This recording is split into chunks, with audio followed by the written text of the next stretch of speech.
19ला शिवजयंती ही महाराष्ट्रात आणि देशातच साजरी होणार आहे आणि त्या पद्धतीनं सातारामध्ये पण शिवजयंतीचं नियोजन आपण समितीच्या माध्यमातून केलंय.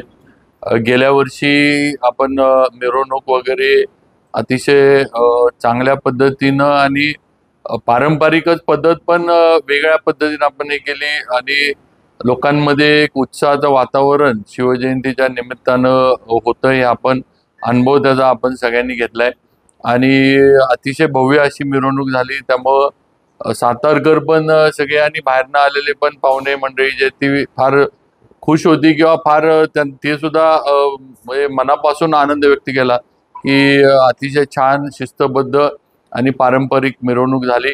या वर्षी सुद्धा आपण शिवजयंती त्याच उत्साहात साजरी करतोय. काही थोडे म्हणजे नवीन कार्यक्रम आम्ही या शिवजयंतीच्या माध्यमातून घेतोय.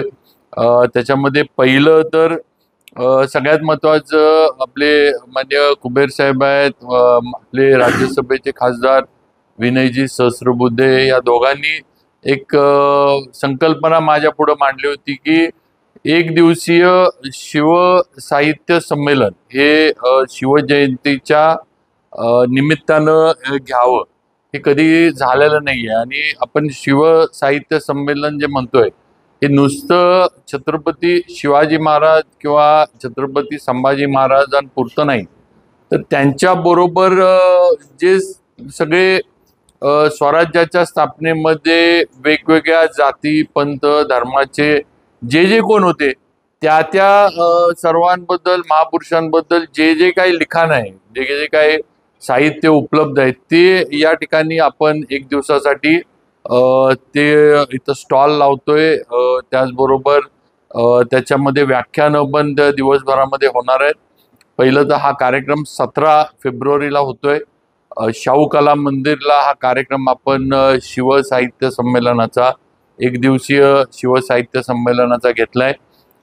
त्याच्यामध्ये पहिलं म्हणजे उद्घाटन जे आहे ते आपण मान्य खासदार साहेब आपले आहेत, उदयनराजे आहेत, त्याचबरोबर आपले कलेक्टर साहेब येणार आहेत, आपली सीओ मॅडम आपल्या जिल्हा परिषदच्या आहेत, त्यांना पण निमंत्रित केलंय.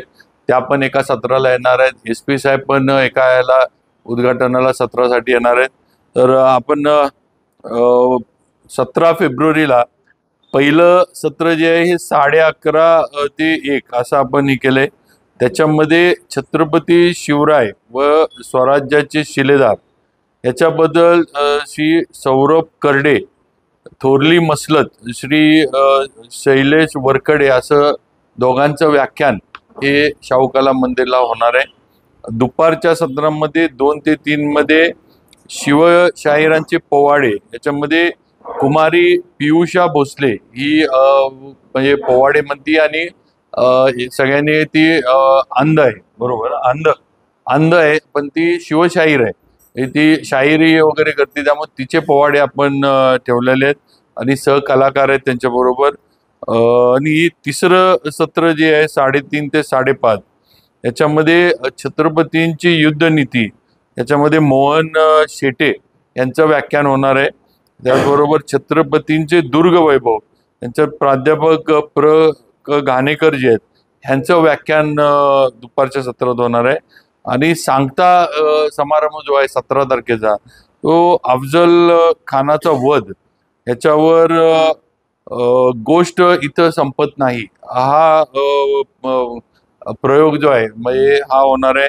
त्याच्यामध्ये सारंग मांडके सादर करते आहेत, सारंग मांडके व श्री सारंग भोईकर आणि मागाशी म्हटलं तसं SP साहेब वगैरे. तेव्हा असा हा सत्राचा पूर्ण दिवसाचा कार्यक्रम आहे. आम्ही वेगवेगळ्या शाळांना पण याच्यामध्ये निमंत्रित केले वेगवेगळ्या सत्रांसाठी. साताऱ्यातील सर्व शिवभक्तांनी, शिवप्रेमींनी पण या व्याख्यानांना यावं, ह्याचं म्हणजे लाभ घ्यावा. मोठे मोठे व्याख्याते इथं येतात. संध्याकाळचा प्रयोग जो आहे तो पण अतिशय गाजलेला आहे, गोष्ट इथे संपत नाही. त्याच्यामध्ये अफजल खानाचा वध ह्याच्यावरचा हा जो आहे तो प्रयोग किंवा जे आहे ते सागर मांडकेंचं आणि सारंग भोईरकरांचं हे होणार आहे. त्यामुळं दिवसभरामध्ये सातारकरांनी शाहू कला मंदिरला आपली हजेरी द्यावी. शिवभक्तांनी, शिवप्रेमींनी, सगळ्यांनी, ही माझी सर्व सातारकर जिल्ह्यातल्या, नुसतं सातारा जिल्ह्यातल्या सर्वांनी यावं. कारण हे पहिला उपक्रम आहे शिव साहित्य संमेलनाच्या ह्याच्याखाली. असं पूर्वी कधी झालेलं नाही. बाहेर आपण स्टॉल पण लावतोय.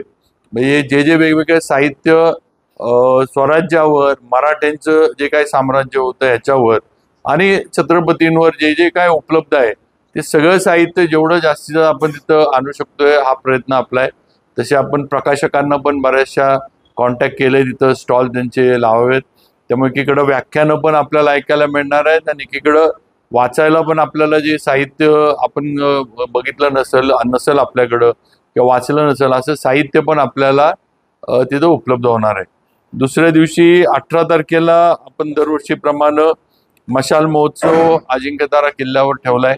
त्याला पण सर्व म्हणजे शिवभक्तांनी यावं, मोठ्या संख्येने यावं. कारण आपण मशाली तिथं उपलब्ध करतोय, पण शेवटी सातारकर जर तिथं आले नाहीत तर मग तो तेवढा भव्य होऊ शकत नाही, वस्तुस्थिती आहे. त्यामुळे त्या ह्याला पण सर्व तरुण, युवक, युवती, सर्व सातारकर नागरिकांनी आपली तिथं म्हणजे उपस्थिती द्यावी, ही माझी विनंती आहे.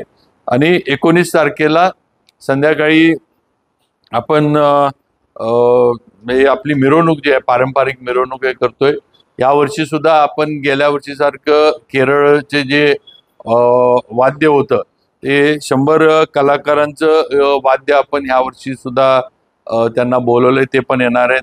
तेव्हा एक थोडं जरा वेगळं, म्हणजे आपलं झांज पथक वगैरे, ताशा वगैरे हे आपलं आहे ते तर आहेच या वर्षी सुद्धा. पण हे सुद्धा आपण त्याच्यामध्ये केरळचं वाद्य वाजवणारी जी गेल्या वर्षी होती त्यांना पण यावर्षी निमंत्रित केलंय. बाकी मिरवणुकीत काही देखावे वगैरे आणि मग आपलं पारंपरिक मिरवणूक, पारंपरिक वेशभूषेमध्ये सगळ्यांनी यावं, ही पण माझी विनंती आहे. मग असं आपण नाक्यावर गेल्यानंतर मग तिथं शिवाजी महाराजांच्या इथं आपण अभिषेक वगैरे, आरती आणि तिथं गेल्या वर्षीसारखी आतिषबाजी, ह्या सगळ्या गोष्टी या केल्या जाणार आहेत. त्यामुळं मिरवणुकीचा समारोप जो आहे हा पोवई नाक्यावर शिवतीर्थावर केला जाणार आहे. शहराला पण सीओना वगैरे सूचना दिल्यात की 2-3 दिवस आधी शिवजयंतीच्या आधी थोडं लाइटिंग वगैरे जरा शहरामध्ये करावं. हे थोडा त्याचं काय म्हणतो, शिवजयंतीचा माहोल हळूहळू निर्माण व्हायला लागतो. त्यामुळे लाइटिंग वगैरे करावं, ह्या पण सूचना केल्यात. आणि सगळ्यात महत्त्वाचं माझी विनंती, मिरवणुकीला तर असतातच सगळे, पण 17 तारखेच्या कार्यक्रमाला सगळ्यांनी यावं. कारण थोडं वेगळा कार्यक्रम आहे, काहीतरी वेगळं करतोय आपण, नेहमीचंच नाहीये. जरा वेगळा प्रयत्न आहे आमचा आणि ह्याला जर आपली सर्व सातारकरांची साथ मिळाली तर पुढे सुद्धा आपल्याला नक्की कार्यक्रम हे मोठ्या प्रमाणावर अजून करता येतील, ही माझी सर्व सातारकर शिवप्रेमींना, शिवभक्तांना विनंती.